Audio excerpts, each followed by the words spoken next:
Bonjour à tous, bienvenue au webinaire organisé par France Innovation et animé par la BGI. Donc, je suis Virginie Grousset, j'assurerai la partie technique avec Brice Lagueraudy et la partie questions-réponses également. Rapidement, si vous rencontrez des soucis de son, je vous invite dans un premier temps à vous déconnecter, puis à vous reconnecter ou bien à rejoindre le webinaire par téléphone. Donc, ce sont des solutions rapides et immédiates qui permettent bien souvent de solutionner la plupart des soucis que certains pourraient rencontrer. Vous trouverez les modalités pour rejoindre le webinaire par téléphone dans l'email que vous avez reçu, où figure également le lien de connexion.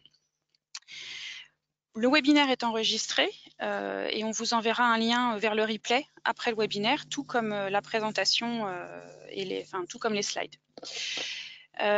Christophe Lajarige et Olivier Robert répondront à vos questions à la fin de leur présentation. Donc, comme indiqué il y a quelques instants, n'hésitez pas à nous envoyer vos questions grâce au module de questions qui est à votre disposition pour que je les leur pose. Je vais vous présenter rapidement France Innovation. L'association a été créée début 2018 à l'initiative de dirigeants de PME et ETI. France Innovation représente et réunit aujourd'hui près de 130 entreprises innovantes, donc des prestataires de recherche et développement de tous secteurs, des fournisseurs de technologies innovantes et des acteurs du conseil et de l'accompagnement de l'innovation.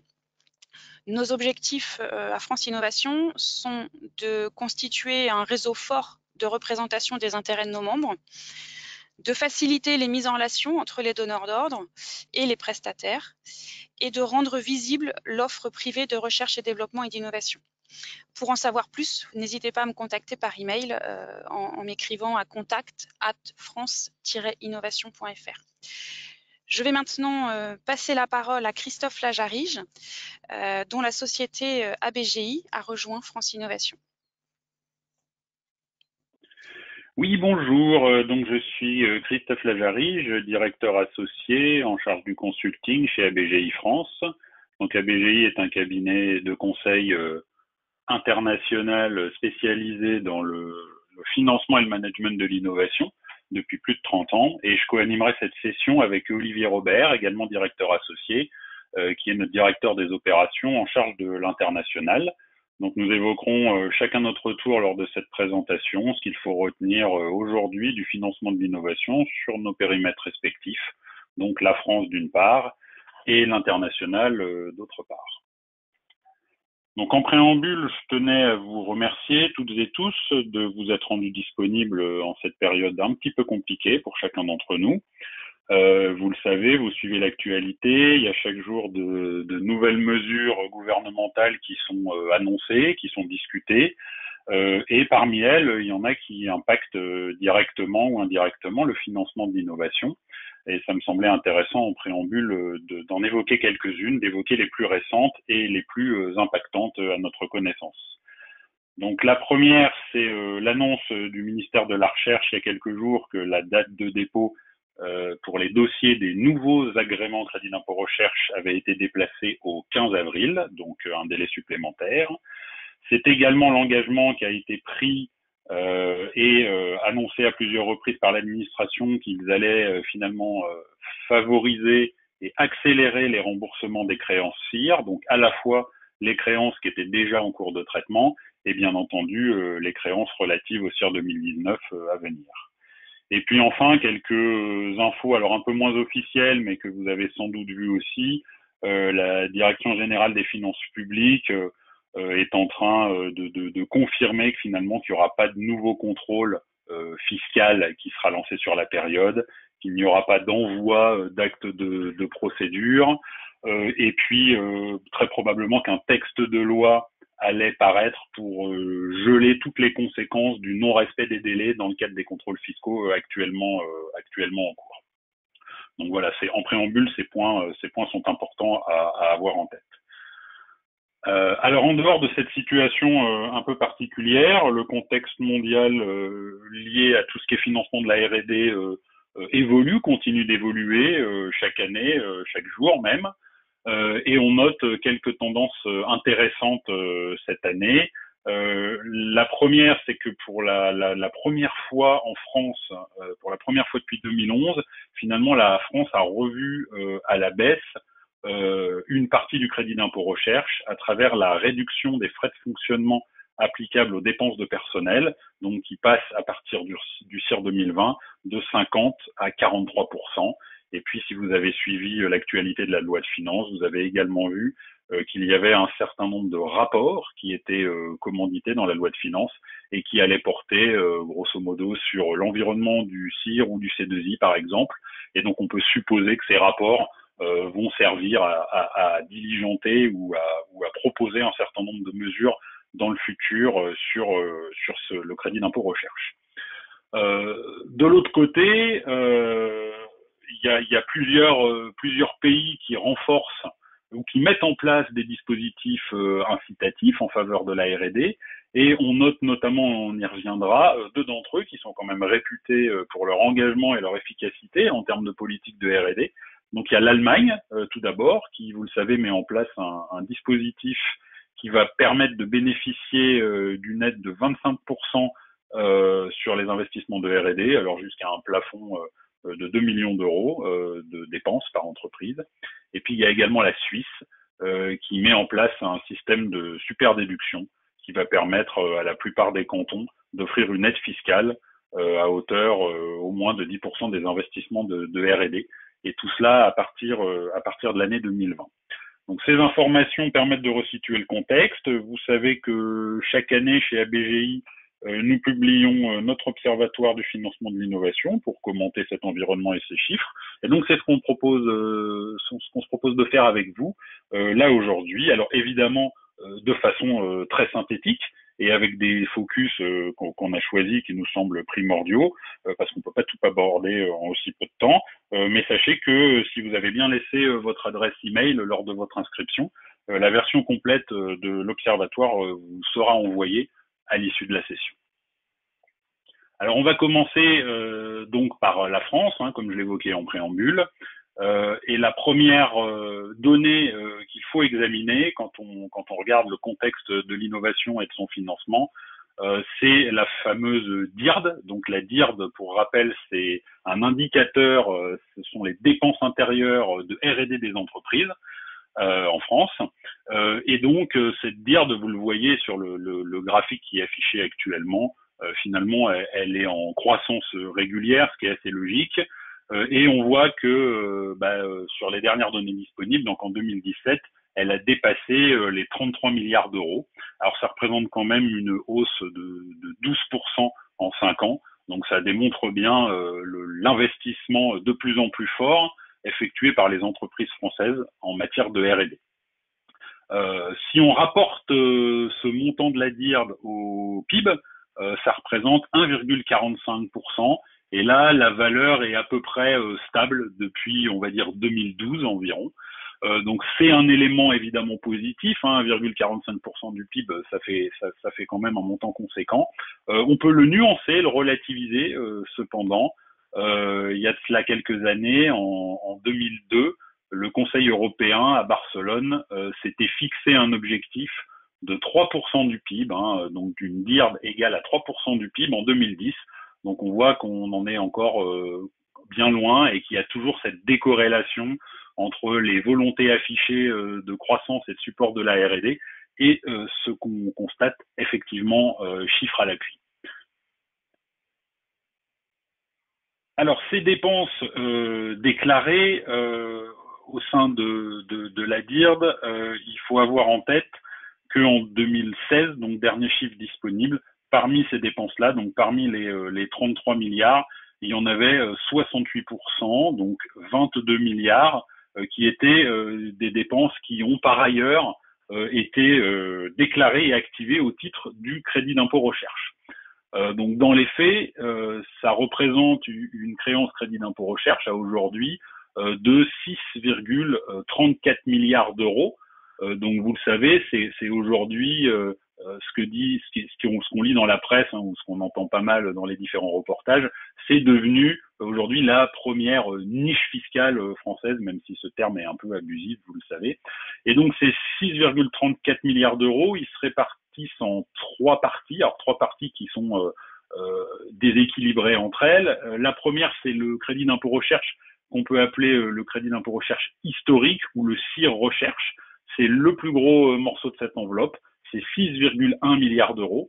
Et puis vous avez à côté de ça deux dispositifs qui coexistent. Vous avez le crédit d'impôt innovation, sur lequel je reviendrai un peu plus tard, qui représente 185 millions d'euros, et le crédit d'impôt collection, donc qui est spécifiquement dédié au secteur du textile, de l'habillement et du cuir, et qui lui représente 52 millions d'euros. Donc cette créance crédit d'impôt recherche, c'est 6,3 milliards d'euros, se stabilise à peu près par rapport à 2015. Donc ça reflète bien, ça retranscrit bien ce que vous sentez tous depuis un an ou deux, c'est-à-dire une volonté affirmée et confirmée du gouvernement de mieux maîtriser cette dépense. Et typiquement la revue à la baisse des frais de fonctionnement que j'évoquais tout à l'heure va bien dans le sens de ce contrôle budgétaire. On peut s'attarder du coup quelques instants, c'est intéressant, sur le dispositif C2I. Je rappelle que ce dispositif est complémentaire au CIR et il permet de financer des développements de nouveaux produits qui, eux, ne nécessitent pas d'activité de recherche au sens du manuel de Frascati, et sachant que ce dispositif est compatible et cumulable avec le CIR. Vous pouvez déclarer du CIR et du C2I, alors bien entendu pas sur les mêmes dépenses, mais vous pouvez cumuler les deux dispositifs. Et là, on voit que le C2I a connu une hausse significative depuis son année de création, hein, c'était en 2015, avec une hausse du nombre de déclarants de près de 19% depuis son année de création, donc depuis 2015. On en est aujourd'hui à environ 6000 déclarants identifiés au crédit d'impôt innovation, dont à peu près 40% parmi ces déclarants qui couplent le CIR et le C2I. Donc justement, ce nombre de déclarants, on peut s'attarder sur le chiffre, c'est intéressant là aussi, et c'est un élément notable cette année dans notre observatoire, c'est que pour la première fois depuis la création du dispositif CIR, finalement le nombre de déclarants a chuté. Alors il ne chute pas de beaucoup, il chute de 1%, on est à un peu plus de 25 000 déclarants, 25 335 très exactement, mais c'est en soi finalement une petite révolution quand même, et pour le coup, on constate qu'elle provient bien d'une baisse du nombre de déclarations CIR recherche, donc pas du C2I, et du CIR recherche des PME. Hein, rappelons que les PME représentent 92% des déclarants au CIR. Donc effectivement, un constat un peu surprenant. Et là où, en parallèle, on sait que, je vous l'ai dit tout à l'heure, le crédit d'impôt innovation, lui, continue de bien fonctionner avec une progression qu'on a évoquée précédemment. Donc cette baisse du nombre de déclarants, c'est une surprise. Alors, on la nuance, évidemment. Là, rappelez-vous, hein, on est sur les derniers chiffres disponibles, donc on est sur les chiffres de l'année 2016. C'est la première année de baisse, c'est une baisse de 1%, donc c'est un peu tôt quand même pour tirer des conclusions hâtives sur ce chiffre-là. On vérifiera cette tendance, on verra si elle s'affirme ou si elle s'infirme l'année prochaine.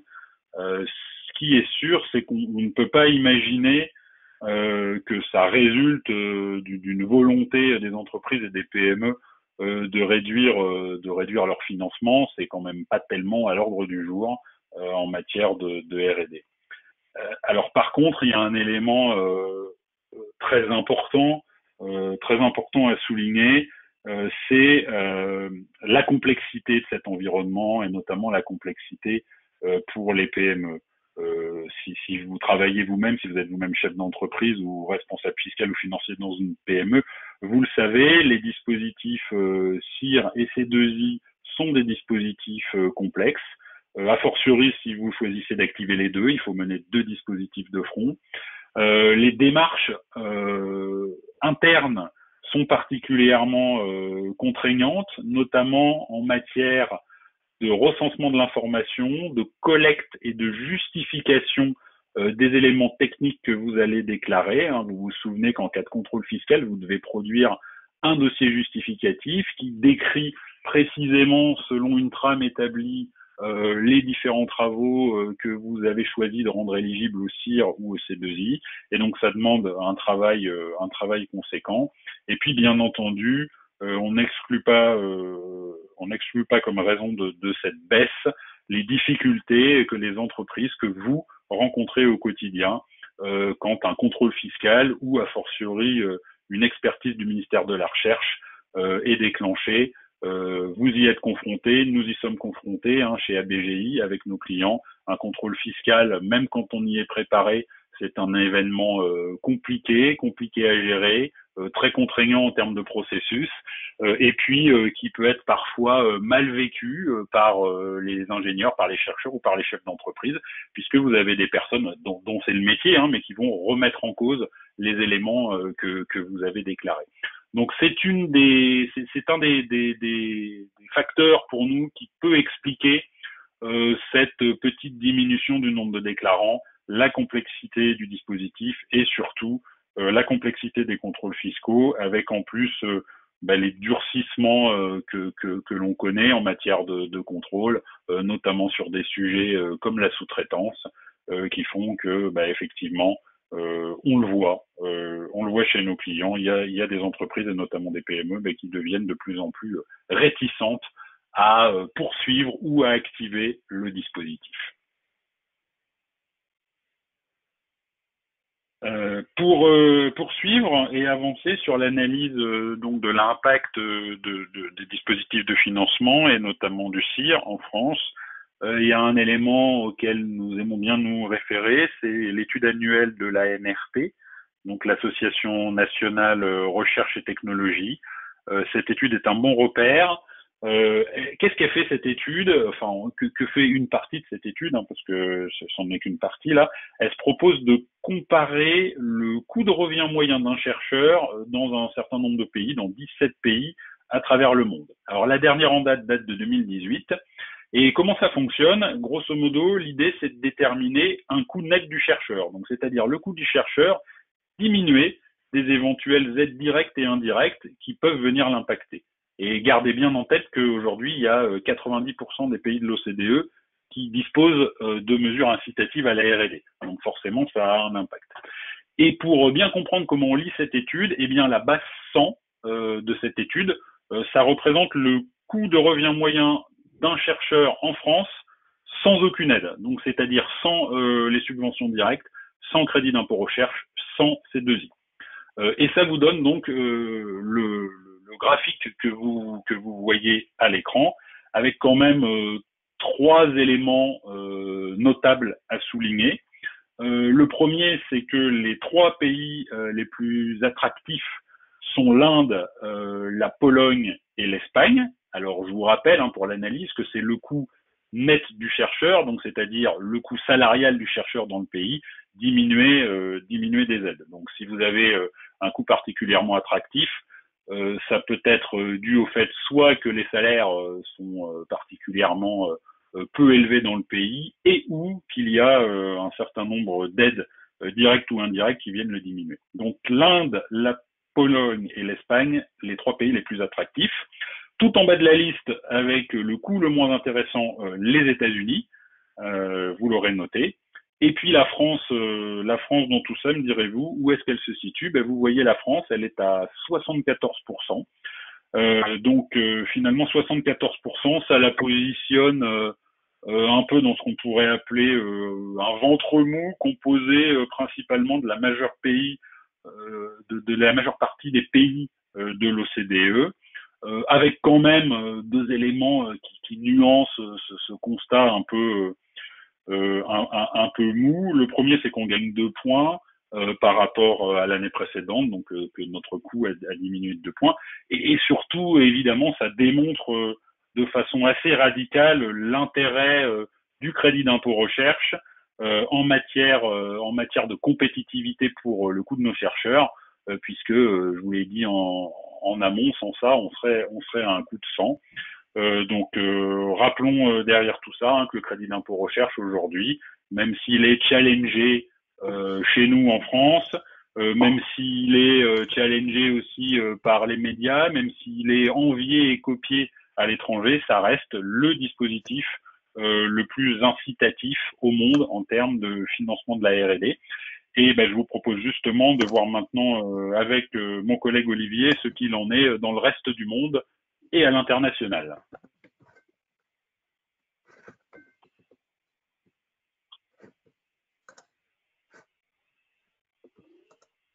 Donc le temps de faire la transition des slides et Olivier reprend la main. Pour moi, voilà.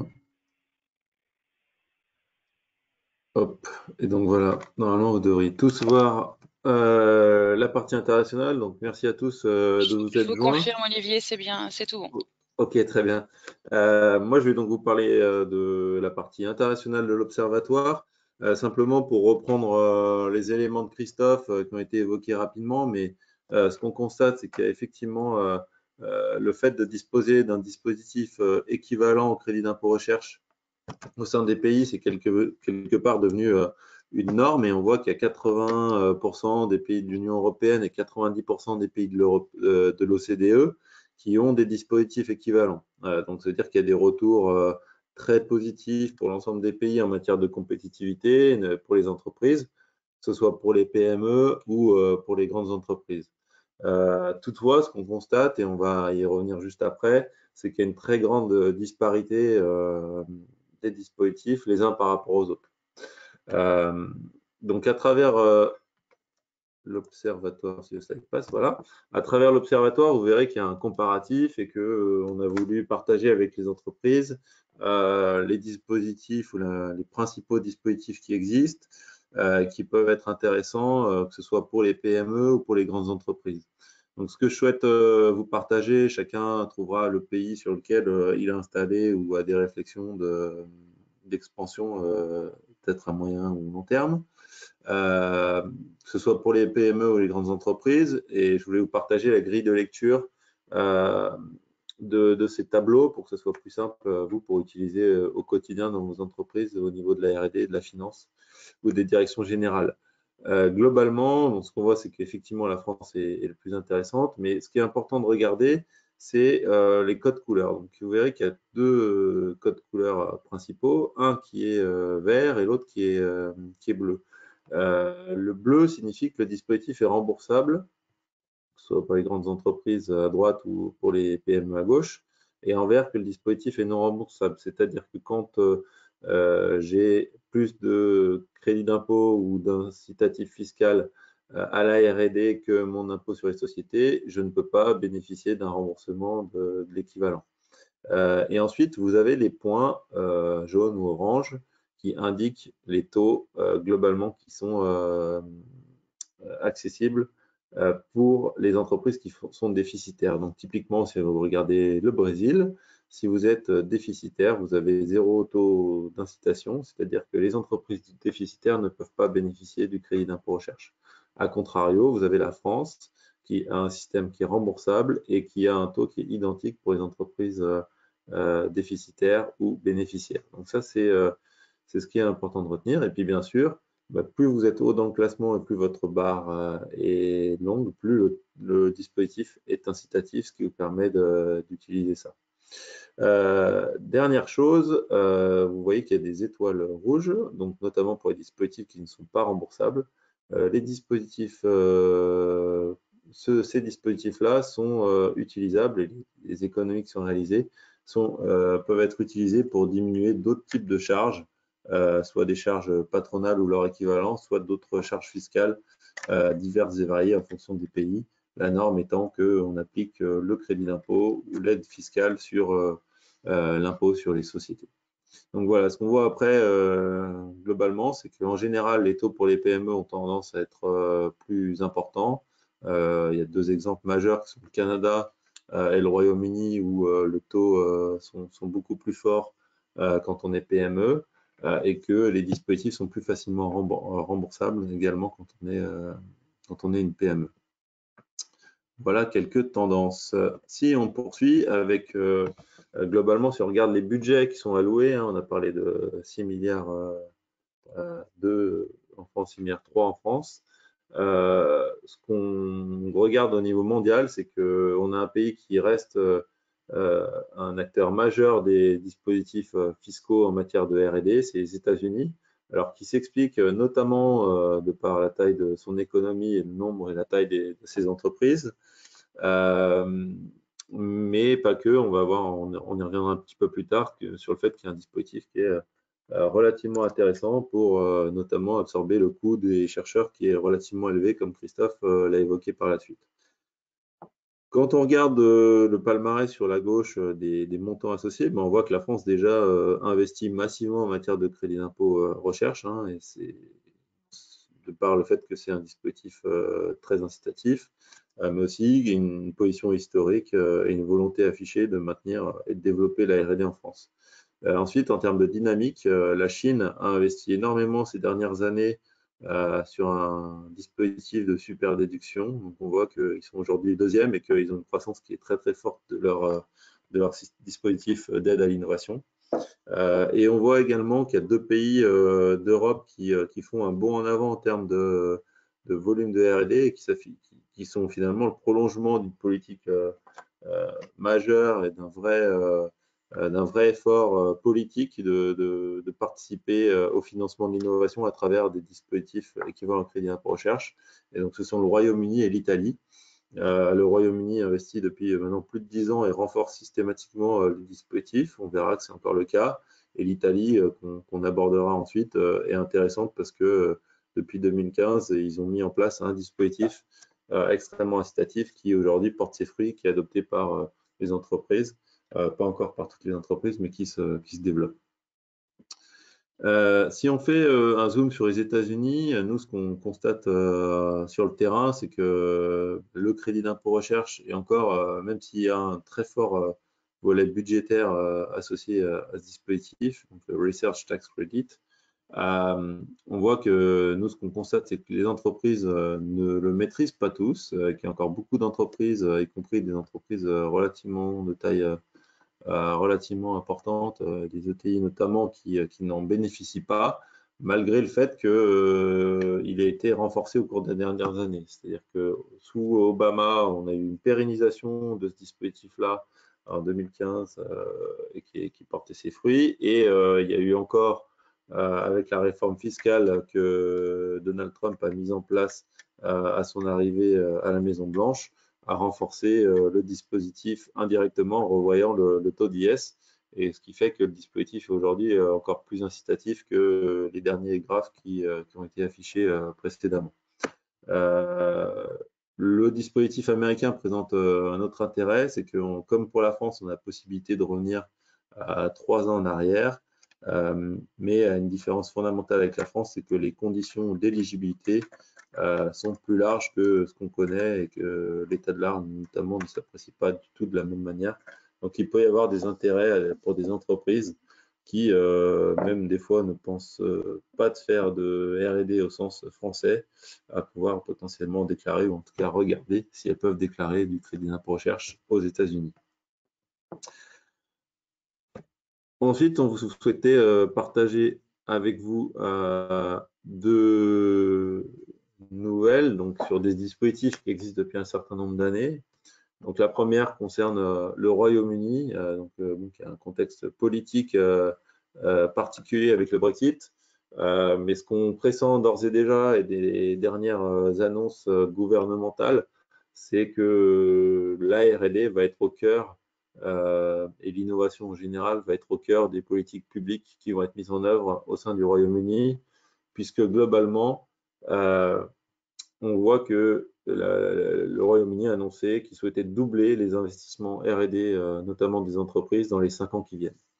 Donc tout ça, ça va être accompagné de réformes et de financement. La première réforme qui est d'ores et déjà effective, c'est le taux du dispositif qui s'appelle le HARDEC, qui est accessible aux grandes entreprises. Alors, grandes entreprises, Au Royaume-Uni, c'est plus de 500 employés, d'accord? Donc, c'est-à-dire que les PME qui ont un dispositif qui est encore plus intéressant que le HARDEC sont considérés comme PME jusqu'à 500 personnes et 100 millions d'euros de chiffre d'affaires, pour vous donner un ordre d'idée.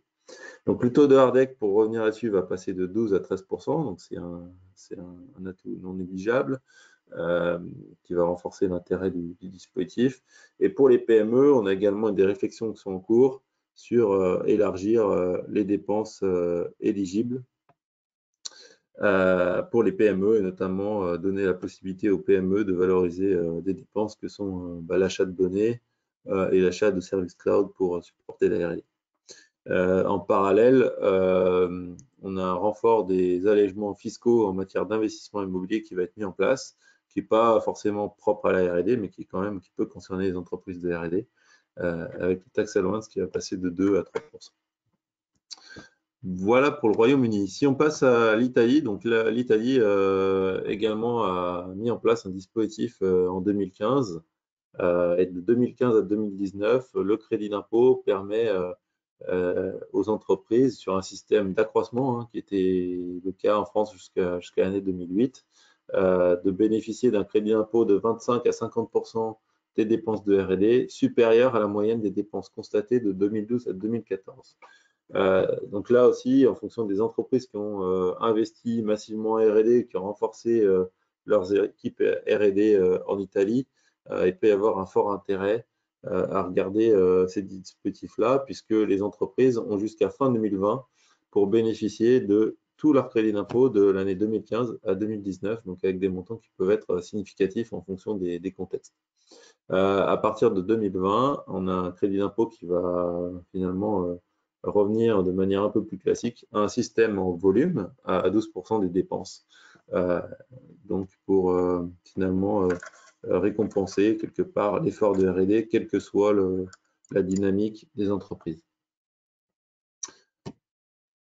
Donc ça, c'est au volet des pays qui ont déjà des dispositifs. Et puis après, on en a parlé en introduction. Il y a 2 pays qui mettent en place des dispositifs, qui sont finalement 2 exceptions majeures au niveau international, qui sont aussi des exceptions dans la mesure où ce sont des pays qui innovent ou qui font fortement de la R&D.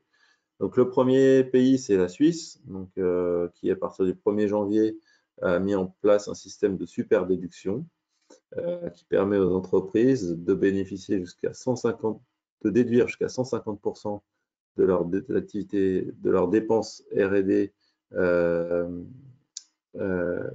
leur bilan, de leur compte de résultat plus précisément. Après, la particularité du coup du dispositif suisse, c'est que mécaniquement, il sera réservé aux entreprises qui payent de l'impôt ou qui sont imposables, mais donc, ça s'applique avant les bénéfices reportables. Et puis, l'autre particularité, c'est que le dispositif ne sera pas remboursable, a fortiori, et qu'on est sur un système que chaque canton va être en mesure d'appliquer ou non avec des taux qui sont différents. Donc, l'État fédéral suisse met en place un cadre et finalement fixe des seuils et des principes de base. Et après, chaque canton est libre ou non d'appliquer et dans certaines mesures le cadre fédéral. Donc, bien penser à appliquer ça au niveau cantonal en Suisse si vous avez des intérêts. Et on pourra, il faut regarder vraiment en fonction de vos présences, de vos sites et de vos activités de R&D. Ensuite, si on regarde l'Allemagne, donc là aussi, l'Allemagne met en place un dispositif pour la première fois qui va permettre de valoriser uniquement des frais de personnel, pour ceux qui connaissent le dispositif français, avec un taux d'incitation donc à 25% et un plafonnement de l'aide à 500 000 € par groupe. Donc, qui a vocation, qui s'adresse à toutes les sociétés, mais qui a vocation à récompenser davantage, pour le coup, les PME, puisque 500 000 € pour les grands groupes, c'est pas forcément négligeable, mais ça limite l'intérêt par rapport à des pays comme la France notamment. Une autre particularité du dispositif allemand, c'est qu'il y a un procédé de pré-approbation des projets qu'il faudra donc faire valider auprès de l'administration que les projets sont éligibles ou ont un caractère de R&D au sens de la législation allemande avant de déposer ses montants. Voilà concernant la partie internationale. Bien sûr, c'est simplement un récapitulatif des principales actualités, mais il y a beaucoup plus de choses dans l'observatoire qu'on vous transmettra et puis à votre disposition avec Christophe pour répondre à toutes vos questions d'ores et déjà.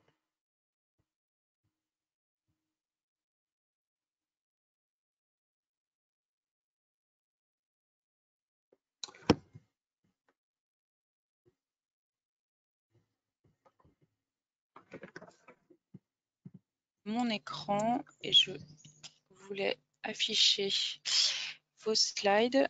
Hop. Voilà, ça y est. Alors, une première question. Connaît-on la part relative du CIMA?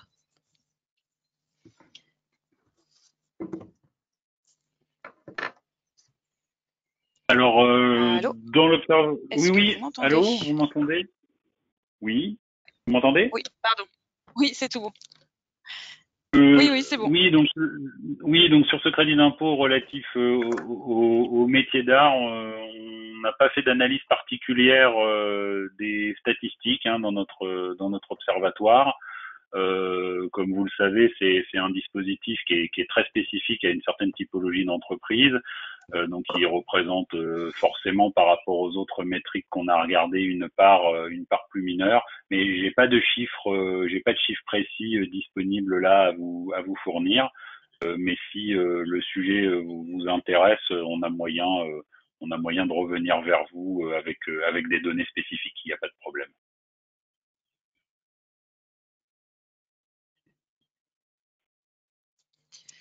Très bien. Écoutez, pour le moment, c'est la question que j'avais reçue. L'autre question qui avait été posée, vous y avez largement répondu, concernait le positionnement de la France dans le concert international sur l'attraction des dépenses R&D. Voilà, je sais pas, peut-être si vous voulez ajouter un mot sur ce point-là, le temps que les participants peut-être formulent d'autres questions. Je peux peut-être répondre, puis Christophe, tu compléteras. Enfin, on a répondu, je pense, mais globalement, le dispositif, vous l'avez vu, il fait partie des dispositifs qui sont les plus incitatifs au monde sur le papier. Après, ce qu'il faut avoir en tête, c'est que le dispositif français a d'autres avantages qui finalement on s'en rend pas forcément compte quand on est basé qu'en France, c'est que c'est un dispositif qui est remboursable immédiatement pour les PME. Donc ça favorise fortement son utilisation. Et pour les autres sociétés, il est remboursable au bout de 3 ans. Si jamais les entreprises sont déficitaires ou qu'elles ne peuvent pas utiliser la totalité du dispositif. Donc ça, c'est vraiment aussi une forme de souplesse qui renforce le dispositif. À contrario, et ça, c'est des choses qui apparaissent pas, mais on voit que la notion de R&D est assez élitiste quelque part, et on a une demande de formalisme et d'attente pour définir ce qu'est un projet de R&D, qui est sans doute plus fort que dans pas mal de pays qui nous entourent aussi. Donc et on voit d'où les contrôles aussi que Christophe évoquait précédemment. Oui, juste pour compléter ce que dit Olivier, c'est précisément pour ces raisons que le CIR est autant à la fois challengé, parfois remis en question et observé par nos voisins. C'est parce que c'est le dispositif le plus favorable, mais de fait, comme c'est le plus favorable, c'est aussi celui sur lequel les règles sont les plus strictes. Et là, je parle pas que des règles en matière de contrôle. Olivier vient de le dire, les règles en matière d'éligibilité et l'interprétation du référentiel de Frascati en France est la plus restrictive au monde.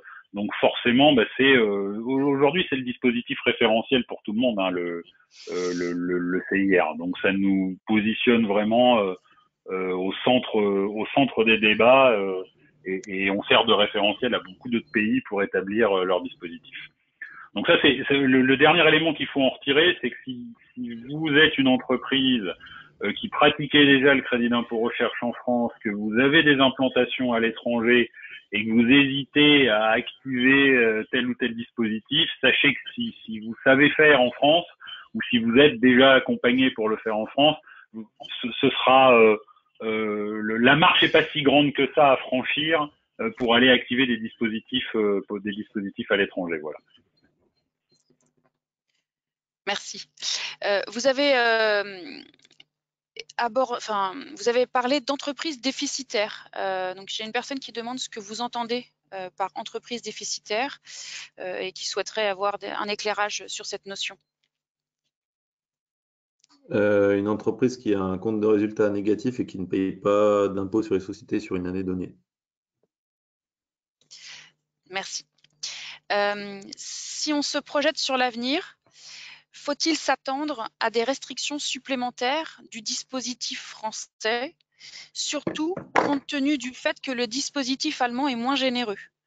Est-ce qu'on peut envisager une question d'alignement européen? Alors la question de l'alignement européen, c'est un peu un serpent de mer depuis plusieurs années. Il y a certains de nos partenaires qui remettent ça sur le tapis de temps en temps en expliquant que de fait, ça pourrait créer une situation favorable pour la France. Alors, il faut déjà nuancer cette interprétation parce que rappelons quand même que dans le dispositif, on a la possibilité de valoriser les dépenses qui sont sous-traitées à des prestataires agréés au sein de l'Union européenne. Donc déjà, ça favorise pas la recherche qu'en France, hein, ça favorise quand même les collaborations avec l'Europe. Rappelons également, et on a une analyse sur ça dans notre observatoire, que du fait du dispositif et du fait de la compétitivité qu'on a vu tout à l'heure sur le coût des chercheurs en France, ça favorise aussi l'implantation de centres de R&D d'entreprises étrangères sur le territoire français. Donc ça, c'est les premiers éléments à avoir en tête. Hein. C'est pas uniquement un dispositif hyper restrictif qui favorise que la France. À quoi est-ce qu'on peut s'attendre? Si vous regardez la tendance aujourd'hui, notamment ce qui est sorti dans la dernière loi de finances, on voit finalement que le gouvernement ne remet pas en cause le dispositif en lui-même. Ils l'ont dit à plusieurs reprises. Ils ont employé les termes de sanctuarisation. Néanmoins, ils activent quelques leviers, comme cette année la baisse des frais de fonctionnement, qui permettent de maîtriser la dépense. Alors, ça va pas générer des économies incroyables. Hein. Vous avez peut-être fait l'exercice dans votre entreprise pour voir combien ça diminue votre CIR. Mais néanmoins, à l'échelle du nombre de déclarants et à l'échelle d'une enveloppe de 6,3 milliards d'euros, forcément, ça a un impact. Donc ça, c'est quelque chose d'assez simple comme levier, c'est-à-dire d'aller jouer à la fois sur les frais de fonctionnement et peut-être aussi sur les plafonds de certaines natures de dépenses pour pouvoir assez rapidement les contenir et surtout ne pas créer de nouveaux différents en cas de contrôle fiscal parce que c'est des leviers faciles à activer. Les frais de fonctionnement sont de 43%. Il n'y a pas de discussion en cas de contrôle. Ça complexifie pas le dispositif. Donc ça, c'est les premiers leviers. Donc oui, on s'attend à ce que le gouvernement, dans les années futures, joue un peu sur ces leviers-là, mais de façon très modérée. Et puis reste le sujet principal qui est le sujet de la sous-traitance. Vous savez aujourd'hui que la sous-traitance, c'est la marotte des vérificateurs. Pourquoi? Parce que c'est l'élément le plus complexe à justifier, le plus complexe à contrôler. Je vous rappelle que pour justifier de vos dépenses de sous-traitance, vous ne pouvez pas vous contenter d'une facture, vous devez avoir des éléments comptables, vous devez avoir des contrats, vous devez avoir un descriptif précis des travaux de recherche qui ont été effectués par le sous-traitant, vous devez vous situer dans le cadre, je dirais, des dernières jurisprudences et des dernières positions du ministère sur les notions de sous-traitance complètement externalisée ou de sous-traitance de capacité. Donc il y a tous ces éléments-là. Il y a des rapports qui ont été commandités dans la loi de finances spécifiquement sous la sous-traitance. Donc on sait que c'est dans la ligne de mire de l'État et on sait que c'est dans la ligne de mire des vérificateurs. Donc oui, on s'attend dans les années à venir à ce qu'il y ait des choses sur la sous-traitance. Est-ce que c'est pour la restreindre? Peut-être pas. Est-ce que c'est pour complètement la maîtriser et faciliter les contrôles? Oui, certainement. Merci. Autre question, dans quelle mesure la transformation digitale majeure pour les PME peut-elle bénéficier du C2I?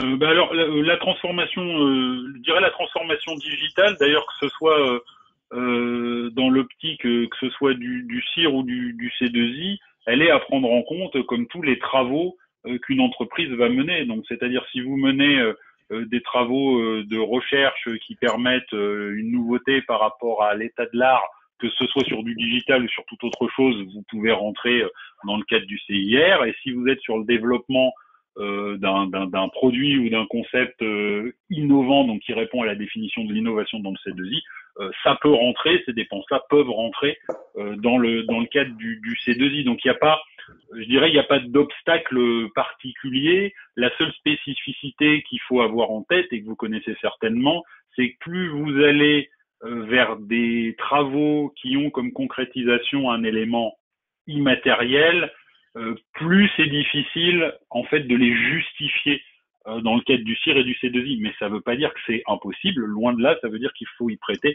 une attention plus grande, parce que forcément, c'est plus difficile de démontrer concrètement ce que vous avez produit comme innovation ou comme travail de recherche. Mais il n'y a pas, pour moi, il n'y a pas de spécificité qui mettrait des barrières ou une complexité plus forte à la déclaration au C2I ou au CIR à des travaux de recherche ou d'innovation dans le domaine du digital. C'est même plutôt quelque chose à considérer si vous avez choisi soit d'investir dans des travaux qui vous permettent de développer de nouveaux outils ou de nouveaux concepts, soit vous-même de développer quelque chose dans le cadre du C2I pour mettre sur le marché un nouveau produit ou un nouveau concept. Merci. Autre question. En France, au début des années 2000, il y avait une majorité de mécanismes de financement dédiés aux grands groupes. Aujourd'hui, la courbe s'est largement inversée. Comment pouvez-vous expliquer ce changement?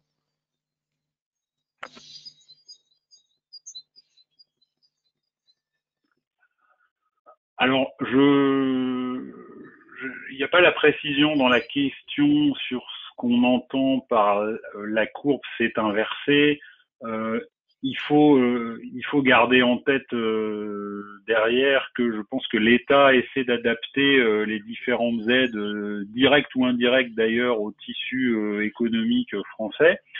Je j'ai pas l'impression que les grands groupes soient plus ou moins défavorisés ou favorisés qu'il y a quelques années. Ce qui est sûr, c'est qu'il y a un certain nombre de mesures depuis 5-6 ans qui viennent s'ajouter aux éléments existants pour aider les PME. Hein. Je pense notamment à plus de précision dans tout ce qui est aide régionale. Je pense aux actions de la BPI aussi, par exemple, pour soutenir le tissu PME.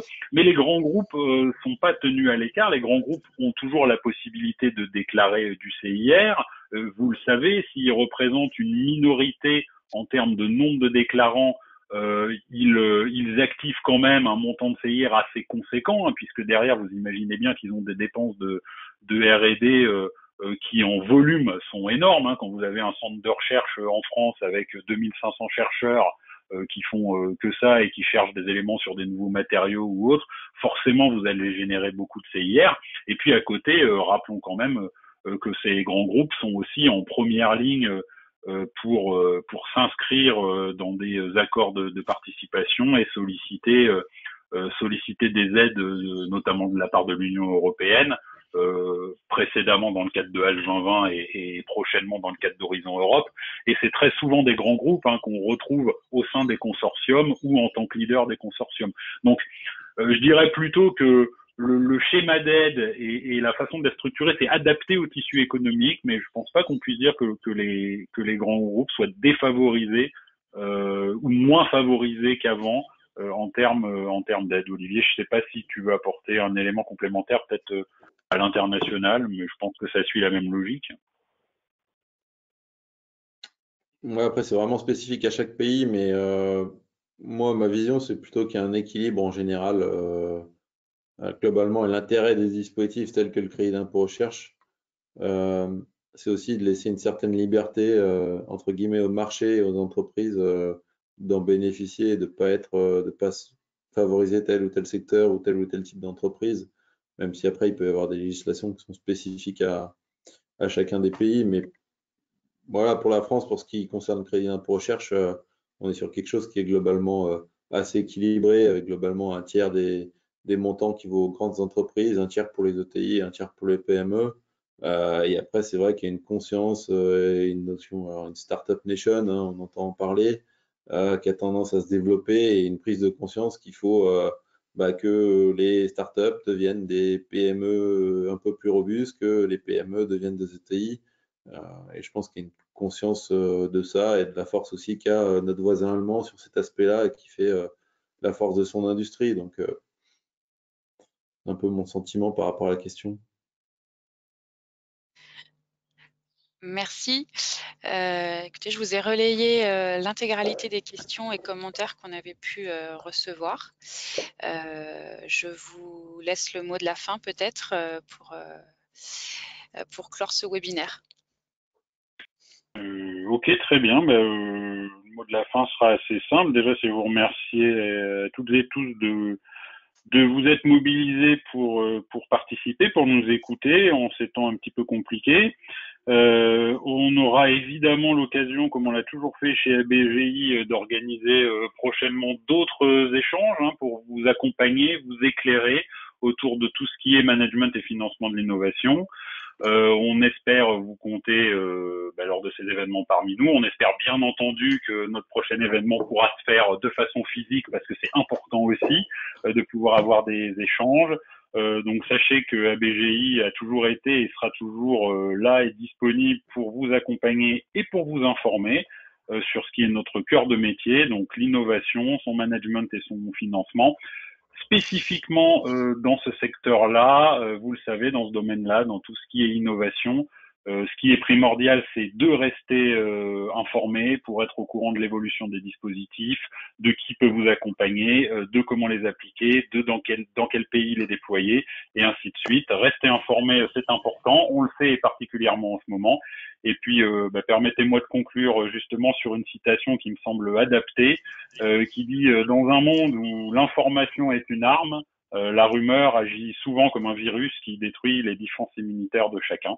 Donc restons tous informés sur ce sujet-là et sur tous les autres. Et merci à vous. Merci, au revoir.